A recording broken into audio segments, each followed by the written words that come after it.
On today's mailbag, which SEC teams would Notre Dame match up with the best, plus what you should expect from the Irish when they take on the Army Black Knights tomorrow night. That's all coming up on today's Locked On Irish.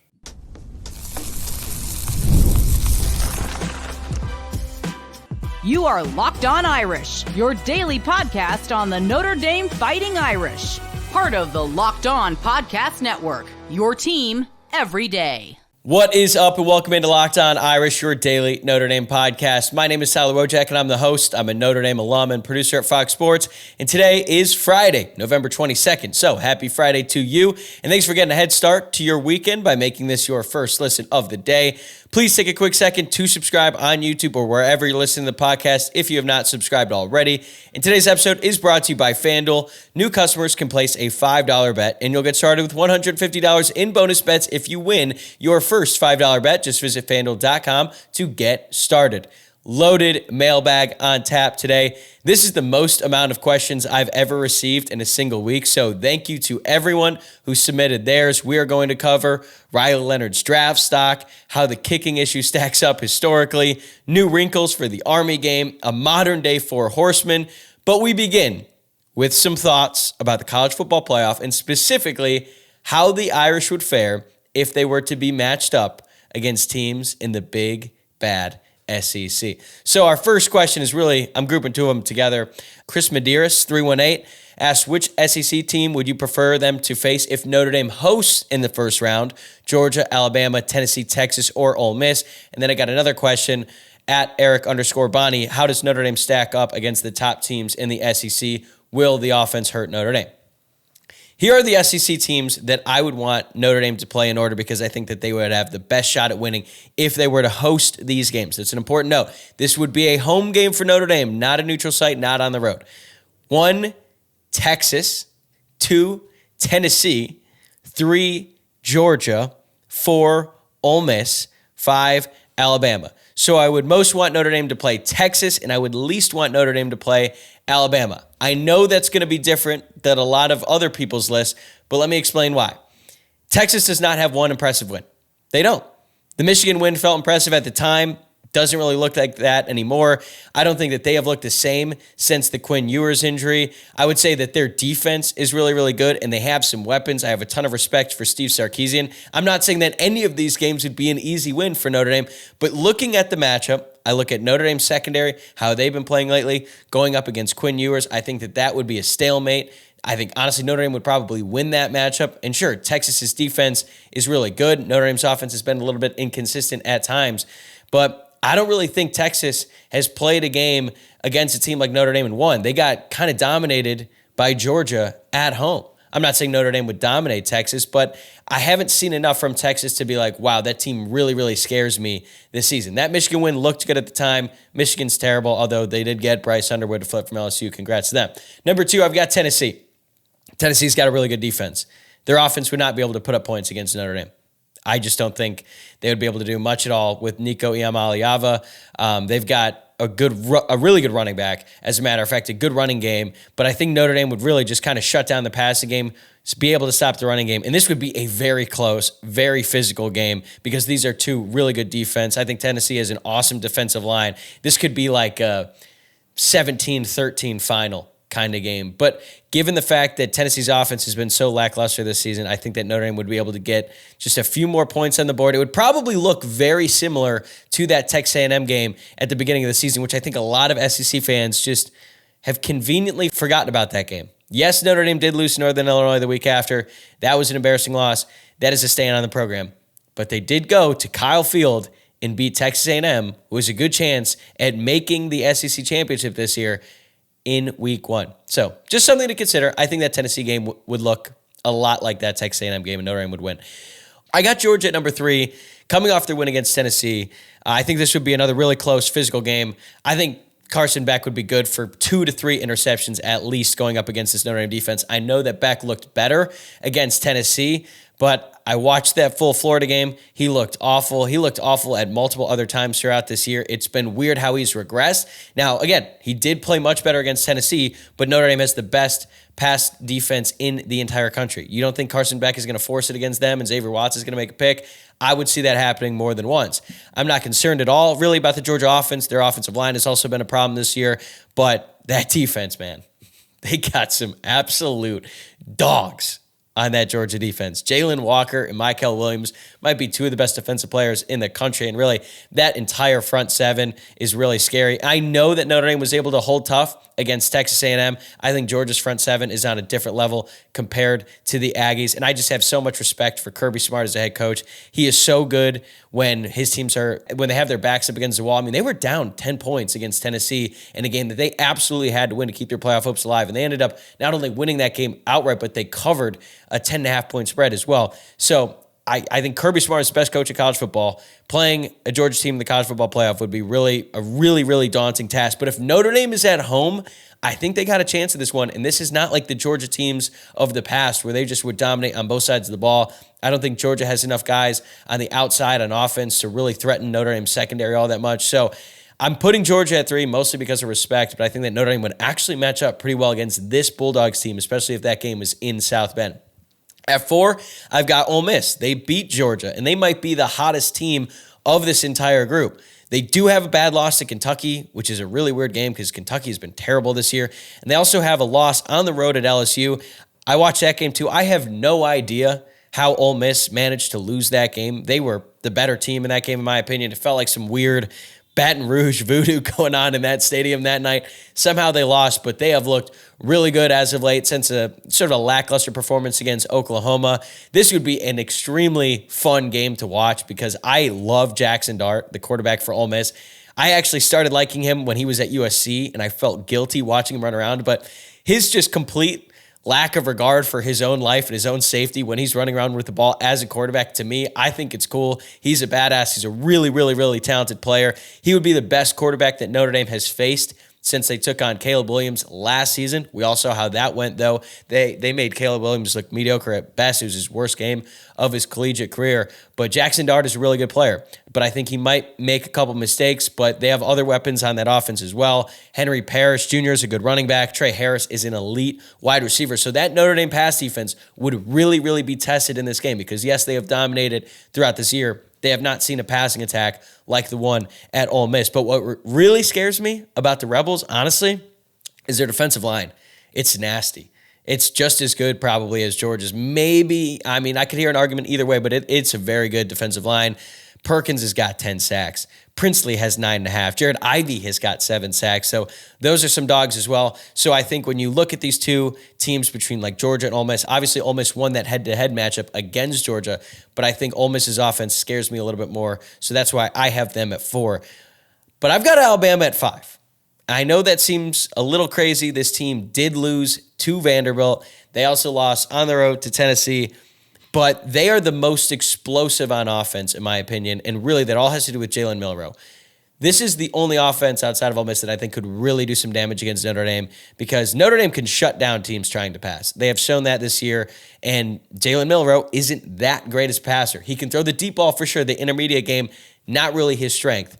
But, man, stopping Jalen Milroe in the run game just seems like a really difficult task for this defense. And, yeah, I know they lost to Tennessee. I know they lost to Vanderbilt. But offense was not the issue against Vanderbilt. They put up 35 points, probably could have more. They had a couple bad turnovers in that game, if you remember that fumble right near Vanderbilt's end zone. And then in that Tennessee game, yeah, the Tennessee defense was able to shut him down, but Jalen Milroe did not look like himself in that game. I believe that he was injured. He wasn't nearly as decisive running the ball as he normally is, and he looked like a completely different player than the one who ran for 185 yards and 4 touchdowns against LSU. Notre Dame could be assignment correct, but if Milroe could just find one seam and hit the hole, that's a touchdown more often than not. So Notre Dame could probably move the ball in their defense. I just really wouldn't like this matchup, and I think so much of it is because of what Jalen Milroe can do with his legs. And they've got another good running back as well. Jam's a good player. So that's how I see it right now. It's kind of crazy that Texas is the highest ranked of the bunch, and I think that Notre Dame would actually match up the best against them.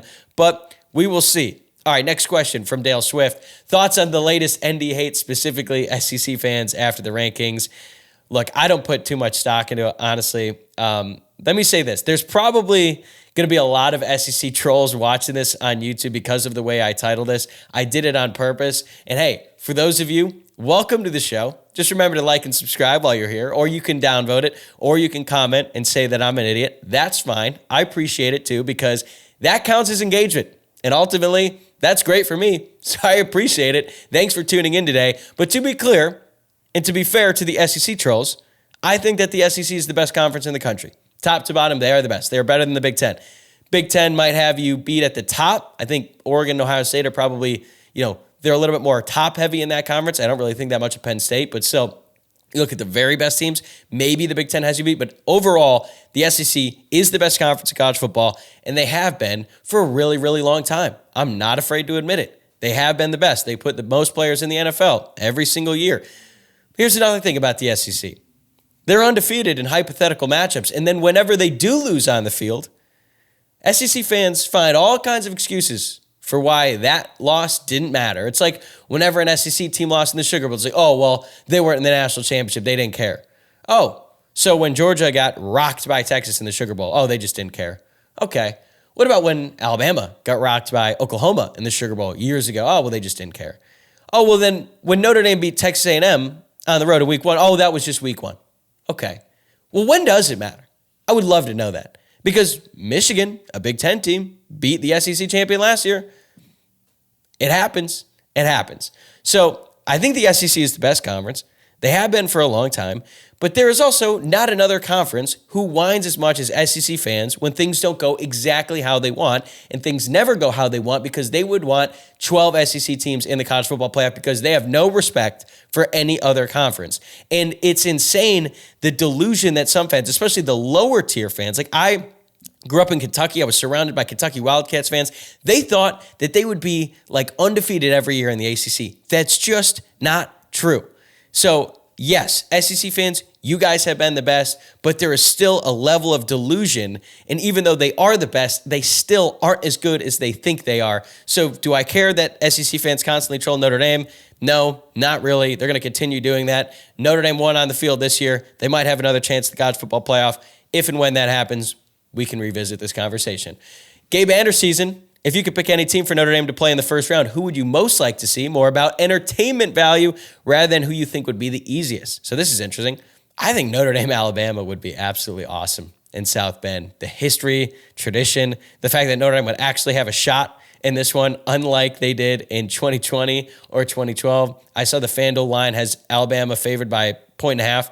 That seems fair. And I just think that would be so much fun, even though we've seen it before. Now, if Notre Dame was going to travel, I think Notre Dame at Tennessee would be the most entertaining. I'd love to see Notre Dame play in Neyland Stadium. Hasn't happened in a long time. They did play at Georgia just a few years ago. I mean, all these options would be great. Playing at Ole Miss would be really cool. I would personally love to go to the Grove. I don't know if I'd like to go to the Grove in late December. Feel like it's a little bit different experience there, but any one of those games would be highly, highly entertaining. Okay, ND today, we'll go through this one pretty quickly. Who would you like Notre Dame to play and or avoid playing in the first round? In terms of who I think Notre Dame would beat, not in the SEC, I feel like I've already talked about them quite a bit. I think Notre Dame would beat Penn State, Indiana, Miami, Boise State, SMU, BYU, any of those teams. I like Notre Dame to win that matchup on the field. So if they play any one of those teams in the first round, I like where Notre Dame is at. I think playing Oregon, playing Ohio State, those would be really tough matchups. Ohio State just seems to have Notre Dame's number. I think Oregon is a really, really good team. I know that they kind of struggled last week on the road against Wisconsin. I just feel like this team, they're kind of loaded. They don't really have a true weakness on that team. But the thing is, it's less about the seeding in the college football playoffs. It's all about matchups. Like, I saw Penn State had the 6th seed in the latest projection. They would be going up against Georgia in the first round. Like, that's not great for them, even though they are a higher seed. We'll see what happens, but I think Notre Dame right now, if they get any one of those teams, Penn State, Indiana, Miami, Boise, SMU, BYU, they would be favored in all of those games. At least I think right now, especially if those games were in Notre Dame Stadium. All right, that's a lot of talk about the SEC, a lot of talk about the college football playoff. Coming up, we're going to break down the game taking place tomorrow inside Yankee Stadium between Notre Dame and Army. What new wrinkles should we expect in the lineup, and who would make the modern-day Four Horsemen? That's next on Locked On Irish. Today's episode is brought to you by PrizePicks. PrizePicks is the best place to get real money sports action. With over 10 million members and billions of dollars in awarded winnings, PrizePicks has made daily fantasy sports accessible to all. You just pick more or less on at least 2 players for a shot to win up to 100 times your cash. Run your game all season long on PrizePicks. You can now win up to 100 times your money on PrizePicks with as little as 4 correct picks. PrizePicks also offers weekly promotions that can lead to big payouts like Taco Tuesday. Each Tuesday, PrizePicks discounts select player projections up to 25% to provide even more value for your lineups. PrizePicks is the best way to win real money this football season. Which players are going off, which ones aren't. Make your picks in less than 60 seconds and turn your sports opinions into real money all season long on PrizePicks. Personally, I love PrizePicks because I'm able to play out here in California, so it's definitely my favorite. You can download the app today and use code LOCKEDONCollege to get $50 instantly after you play your first $5 lineup. That's code LOCKEDONCollege to get $50 instantly after you play your first $5 lineup. PrizePicks, run your game. All right, I feel like I went super long in the A block there. So we're going to move a little bit quicker on these next few questions. EROCK708 asks, with this upcoming game being the 100th anniversary of the Four Horsemen, if this team had 4 horsemen, who do you think they would be? All right, well, if Notre Dame were to stay true to form and go with their top 4 guys in the backfield, it would be Riley Leonard, Jeremiah Love, Jadarian Price, and Aeneas Williams, because those are the top 3 running backs. Plus, Riley Leonard is the second leading rusher on the team.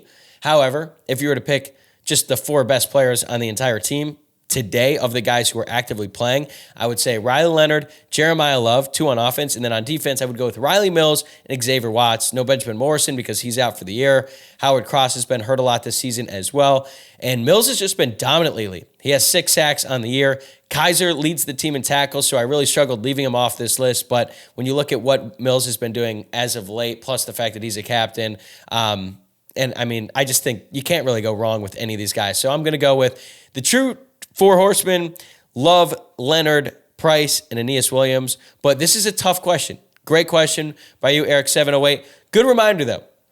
If you have not read Ryan McGee's article for ESPN about the original 4 horsemen, I think it came out last month in October. I could not recommend it enough. Great read about the history of those 4 players, their families, the significance. And even if you think you know the full story already, I promise, go check it out. You will learn a lot. I really, really enjoyed it and could not recommend it enough. All right, next question.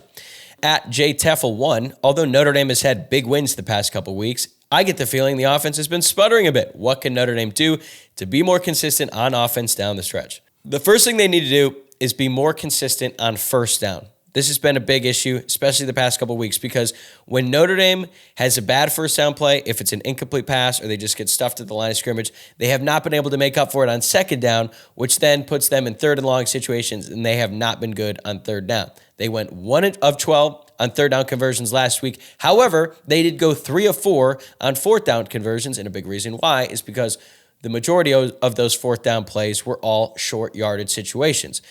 I will say, I think part of this has to do with the fact that Mike Denbrock, the offensive coordinator, has tried to be a little bit more aggressive on first down. He's tried to pass the ball downfield and create some plays on first downs that he hasn't really done as much earlier on in the season. And I think, when you have a defense as good as Notre Dame's is, and with the way that they're playing, you know that you don't have to score every single drive to win the game. You don't really have to score that many points as all because the defense has just been that dominant. So going up against a team like Army, when every possession is going to matter, you can't afford to risk that on first down, because then you could put yourself in third and long, and then you're going to end up with third and or 3 and outs, empty possessions, like Notre Dame has had a lot of over the course of the past 2 weeks against Virginia and Florida State. So I think one way to fix that, run the ball on first down. I think Riley Leonard is going to be a lot more impactful in the running game this week, specifically in the designed run game, in a way that we haven't really seen since the Texas A&M game, because it's pretty much an automatic 5 yards, especially on the early downs. It's a little bit different when it's third down and the defense knows what's coming. It's harder to get like 4 or 5 yards. But when you spread the defense out and they have a light box in there and Riley Leonard just takes the ball and runs quarterback power, he's going to get 5 yards. And when you do that, now all of a sudden you got 2nd and 5 and you have all kinds of different options at your disposal. So I don't think Notre Dame is going to be as aggressive on first down, throwing the ball downfield. I think they're going to be a little bit more creative in the run game. That will set up easier third down conversions, and then they will convert at a higher success rate. So I hear you. They haven't been as effective as of late. Also, Riley Leonard has to be a little bit more accurate, and the receivers have to stop dropping the ball. Notre Dame has had way too many drops this season. They lead the top 25 in drops this year, and they don't pass it nearly as much as the other teams, so they have got to figure it out. I know that a lot of fans want to point to Riley Leonard. He needs to be better. He needs to be more accurate, but I think there's a lot of other areas of that offense that can improve, and if they do that, then the offense should get back on track to where they were in that game like Stanford in the weeks that followed. Next question, King Greg, do you think Notre Dame will continue to feed Jeremiah Love like they did last Saturday? Also, can RJ Oben build off the last 2 weeks and start to play like the guy he was at Duke? I'll answer the first question right away. Yes, they're definitely going to feed Jeremiah Love. No doubt about that. This is not going to be like the Stanford game when they just really didn't give the ball to Jeremiah Love all that much that early on. But you saw how effective he was last week against Virginia. Army has not seen a player like Jeremiah Love. Most teams have not seen a player like Jeremiah Love. So they're going to get him the ball early and often in this one. I expect him to have a big game against the Black Knights. For RJ Oben, he's going to continue to develop, but I don't think he's going to play that much against Army. He only played 15 snaps against Navy, and a big reason why is because he's just not as good at stopping the run. He's much better at getting after the passer. That's what he was good at Duke. That's why he had 5 sacks. Pretty much every season he was with the Blue Devils playing a significant amount of time. But to your point here, King Greg, he has been playing a lot better in recent weeks. I would say the past 2 games have been the best 2 games he's played all season. Granted, low bar, but he did have 3 run stops against Virginia, and he had 3 quarterback hurries the week before against Florida State. Plus, he's been playing assignment correct. So this is kind of a weird game for him, timing-wise, because he's finally starting to ascend, and I just don't think he's going to be out on the field as much. But if he's able to get a little bit of action this week and then against USC comes up with a big sack or 2, that changes everything. It doesn't completely make up for his slow start, but it certainly would go a long way because Notre Dame is going to need all the help they can get in that game. We saw an early look-ahead line for Notre Dame USC. Notre Dame is favored by only 6.5. I think a lot of people are going to be surprised by that. They're going to pick the Irish, but I'm telling you, I think that's going to be a really tough game. Another question about the lineup against Army. Paul Kinlan, 5'4", Any chance Kennedy Urlacher gets more playing time to disrupt the option? I doubt it, honestly, because he didn't play at all on defense against Navy. Expect to see a heavy dose of Jane Osbury and less of Jordan Clark because Notre Dame is not going to be in the nickel nearly as much. And Navy like to pass the ball a little bit, right? Army does not. Army runs a very old-school triple option offense. They are first in the entire country in rush yards per game, and they are dead last in pass yards per game. So Notre Dame is only going to have 4 defensive backs on the field at most. You're going to see a lot of linebackers, a lot of defensive linemen. So Jane Osbury is going to be in there a lot. Junior Tuialamaka, Josh Burnham, Gabriel Rubio, Donovan Heinisch, because a lot of people have been asking, is Howard Cross going to play? I really don't think he's going to play against Army. Hopefully he's able to go against USC. Jack Kaiser, Drake Bowen, Kingston Villamuasa, and more Jalen Sneed than normal. Those are the guys that this defense is going to rely on against a team like Army because they're just going to run the ball over and over and over again. They are going to try to pass it, probably try to take a shot at some points in this game. Notre Dame's defensive backs will be ready, but I don't really think Kennedy Urlacher is going to be able to find his way into the rotation when you have so many veteran guys in front of him. All right, Jacob Vera, 15. What's your score prediction for Saturday? Jacob, all you have to do is listen to Wednesday's show to find out. Every Wednesday now I'm doing my college football playoff rankings reaction, and then I do my full preview of the upcoming game, and then I always give out my score prediction at the end. I even mentioned it again when I had Greg Flamung on Thursday's show. We talked a little bit more about the Army game. So, Jacob, all you have to do is go listen to either one of those episodes, and you'll get your answer. All right, coming up, just how bad is the kicking situation at this point, and is there any hope for Riley Leonard to get drafted? More on that right after this. ZBiotics Pre Alcohol probiotic drink is the world's first genetically engineered probiotic. It was invented by PhD scientists to tackle rough mornings after drinking. When you drink, alcohol gets converted into a toxic byproduct in the gut. It's this byproduct and not dehydration that's to blame for your rough next day.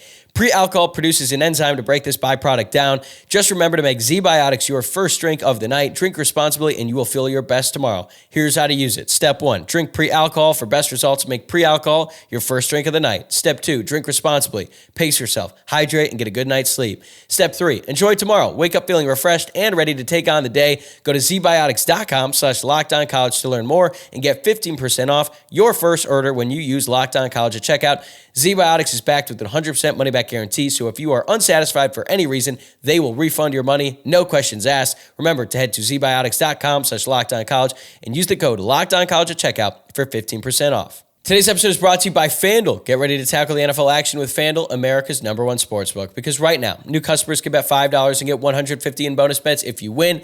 The FanDuel Sportsbook app gives you everything you need to place live bets on the NFL all in one place. So when you get a hunch in the middle of the game, you can check out the latest stats, view live play-by-play, and so much more on the same page where you place your bets. Just visit FanDuel.com to join today. You will get started with $150 in bonus bets if you win your first $5 bet. All right, here's my pick for that first $5 bet.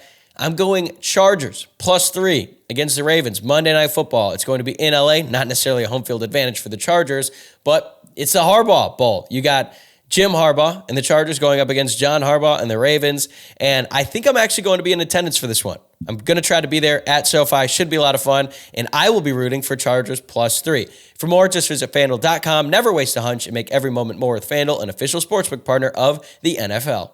All right, this next question comes from Connor Cross 17, who has become a regular in the mailbag. Thank you, Connor, for sending in a question every single week. Connor asks, does this year's kicking remind you of Kyle Brinza? He says he's having awful flashbacks. Wow. No, not at all. For me personally, justice for Kyle Brinza, man. I think he was actually a good kicker early on in his career. Like, Notre Dame does not get to the national championship in 2012 if not for Kyle Brinza. If you remember, he had to make a field goal to send the game into overtime against Stanford. If he misses that, and it was kind of a tough field goal because even though it was really close, it was at a really weird angle, so he banged that in. Game goes to overtime. Notre Dame won that game. He had to make a couple more clutch kicks against Pittsburgh, and then he hit 5 against USC in that last regular season game of the year. So those are 3 games that I don't want to say saved because of Kyle Brinza, but he certainly played a big role in those games, and he was a 75% kicker from 2012 through 2013. But then, man, he did get the yips in 2014. He was not good that season. He was barely over 50% that year.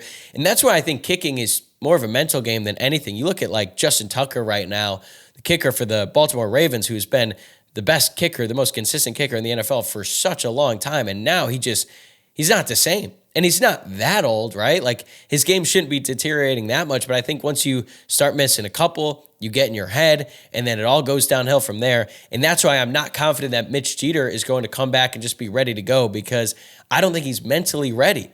When you have a hip or groin injury, whatever he has, that's going to linger in your mind, even if you feel okay physically, because you're going to be wondering, man, is this going to hurt when I kick it?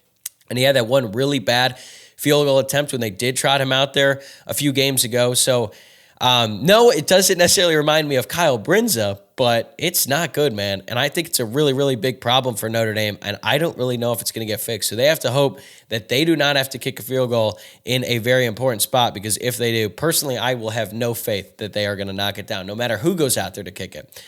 All right, next question, Catherine Myers. Does Riley Leonard have a shot at getting drafted? I would say yes, he definitely has a shot, because he's 6'4", 215 pounds. He's going to put up awesome numbers at the combine. And I know that some of you are thinking, what? Trust me, a lot of quarterbacks have been drafted because of their profile. Look at Anthony Richardson. He barely played at all in college. And even when he played, he wasn't that good. But he was huge and he was fast. So he got drafted, 4th overall by the Colts. And I think that once he got to the NFL, people realized, wow, he's extremely raw as a prospect. This doesn't really look all that great. And Riley Leonard is a little bit different than Anthony Richardson. Obviously, he doesn't have quite those measurables, but I think that he's going to be drafted late in the draft, and there's going to be some NFL scouts, there's going to be some NFL coaches who see that profile on Riley Leonard, and they're going to be like, I can fix him, like they do with so many other quarterbacks. And I think the best case for Riley Leonard is that he gets drafted by a good team with a good, secure coaching staff. He develops for a couple years as a backup, and then maybe a few years down the road, he gets a shot. Because, yes, he has accuracy issues, but his running ability is an asset for sure. He has a big arm, so if they could figure out how to control it and become more accurate, I think that NFL teams are really going to like the idea of Riley Leonard, and he will get drafted at some point in the upcoming NFL draft. All right, I love this question. Justin Zumbron, 7299. What's your favorite/funniest memory from Notre Dame Stadium? All right, so I got a few favorites for you. Watching Jeff Samardzija cut back and go in for the game-winning touchdown against UCLA back in 2006, that was an all-timer. I went with my dad, and I was 10 years old, and when Samardzija cut back, it was clear that he was going to score. Obviously, everyone in the crowd, put their arms up, and I was such a little kid. My dad had to literally pick me up and lift me for the last 10 yards so that I could see Jeff Samardzija going into the end zone. That was so fun. And I was at an age where I looked at all the Notre Dame football players as superheroes. I'm pretty sure I was wearing like a Jeff Samardzija jersey that game too. So that was a truly all-time moment for me as a kid. Another one that I have to include because it was so awesome in the moment, but unfortunately it means nothing now. When Notre Dame stopped Ohio State on that 4th and 1 in the fourth quarter when Ohio State ran the end around, that was one of the loudest I've ever heard Notre Dame Stadium. It was pandemonium, and all Notre Dame had to do was run out the clock. But the way that they did it on defense in 4th and 1 and just stuffing them on that play right into the Notre Dame sideline. So you see the Notre Dame sideline going off, like just such a great moment. We all know how it ended. We don't have to relive that one again. I would also say the entire Notre Dame USC game from 2017, talked about it a lot on this podcast, best day ever, senior year, beating up on Notre Dame's rival. Notre Dame was the underdog, I think, in that game. USC was ranked, Sam Darnold, the whole thing. They just smoked them from start to finish. It was a beautiful day in South Bend. So that whole game was just so much fun with me and my friends. But an underrated favorite moment, Ben Koyak's game-winning touchdown against Stanford in 2014. I was a freshman at the time. The weather was miserable. The game was miserable. But that game-winning touchdown on 4th and I believe 18 was an incredible throw by Everett Golson and a great catch by Ben Koyak, which reminds me, I wonder what Everett Golson is up to these days. He's like my white whale interview for the show because he just went off the grid once he left. Once he stopped playing for Florida State because he transferred from Notre Dame to Florida State. Didn't really work out there. Didn't have a chance in the NFL. And then no one has really heard from him. He's not active on social media. I don't know what is going on with him, but I would love to interview him. So if anyone out there listening has a connection to Everett Golson, please let me know because I would love to get the chance to interview him on the show. Although, to be honest, he's probably not going to want to do that considering he's been out of the spotlight for so long. All right, now funniest. This one was actually not a Notre Dame game. It was the Interhall Football Championship my senior year. If you don't know what Interhall is, basically Notre Dame used to have full contact, full pad, intramural football, but instead of intramural, it was basically you were on your dorms team. I was in Dillon Hall, so I was on the Dillon team. We made it to the championship. The championship and the men's and women's Interhall teams play in the championship. So 4th down, last play of the game, I was playing corner. They threw it to the guy I was covering to. The pass was incomplete, seatbelt, the whole 9. So I'm running, and obviously I'm excited because I knew that he didn't catch it. But I'm like running away from the sideline, and there's obviously not a ton of people in that crowd.